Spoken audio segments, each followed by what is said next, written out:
En politique, la politesse et l'honnêteté sont des vertus. Respect à l'élu des Togolais. L'audace et l'humilité sont des armes puissantes. Ainsi parlait des années déjà Gabriel Messant Agbeyome Kodjo, élu du peuple togolais à la présidentielle du 22 février 2020. Une personne qui a droit au respect de ses concitoyens, comme tous les élus des peuples du monde. C'est aussi un principe des démocrates de tous les pays. Il est grandement temps que cessent toutes les bassesses proférées à destination de cet homme courageux, audacieux et admirablement outillé pour assumer le Togo autrement que par la médiocrité ambiante visible de tous les côtés. C'est Nelson Mandela, qui le disait à son premier voyage à New York après sa libération, « Ce n'est pas parce que vous n'aimez pas quelqu'un que vous devez exiger de nous de détester la personne, par cupidité ou par mimétisme, disait-il. » Non. Oui. Agbeyome Kodjo mérite un grand respect dans le paysage politique togolais, une admirable intelligence politique et un humanisme que très peu de politiques peuvent égaler sur la terre de nos aïeux. Nul n'est obligé de détester Agbeyome Kodjo, parce que certains antidémocrates trouvent plaisir injustifiable à le faire. Non. Oui. Il va falloir arrêter un jour toutes les fanfaronnades de tous ces tonneaux vides togolais qui trouvent malin plaisir à vilipender les autres, parce que ces personnes reconnaissent en Agbeyome Kodjo le choix des Togolaises et des Togolais.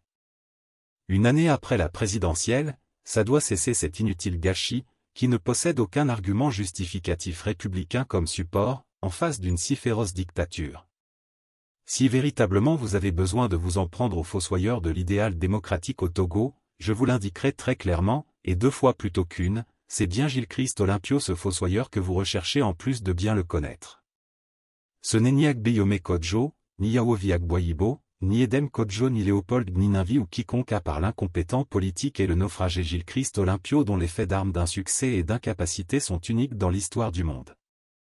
Et, j'ai déjà eu l'occasion de le dire, n'est pas Ablodevitou Godillo, perroquet diseur ou cabri salisseur, que personne n'a désigné héritier de la cause patriotique Ablodé. Ablodé c'est la compétence politique, Ablodé c'est l'intelligence politique, Ablodé c'est la patrie avant les partis, Ablodé c'est l'idéal de la démocratie et du développement, Ablodé c'est bâtir une nation, et c'est pour cela qu'on les appelait nationalistes, probablement des patriotes ou des républicains dirons-nous aujourd'hui. Alors, vous nous fatiguez avec votre inculture politique et votre incompétence devenue maladive pour n'être qu'imposture et aucunement élégance. Lorsqu'un peuple a parlé contre une dictature de 55 ans, alors c'est la voix de Dieu, la voix du Saint-Esprit, la voix des saints d'esprit, et alors s'impose le respect du choix du peuple au lieu des simagrées à n'en plus finir. C'est aussi un principe infalsifiable des dignes démocrates du monde entier. Que cesse le dénigrement de Agbeyome Kodjo?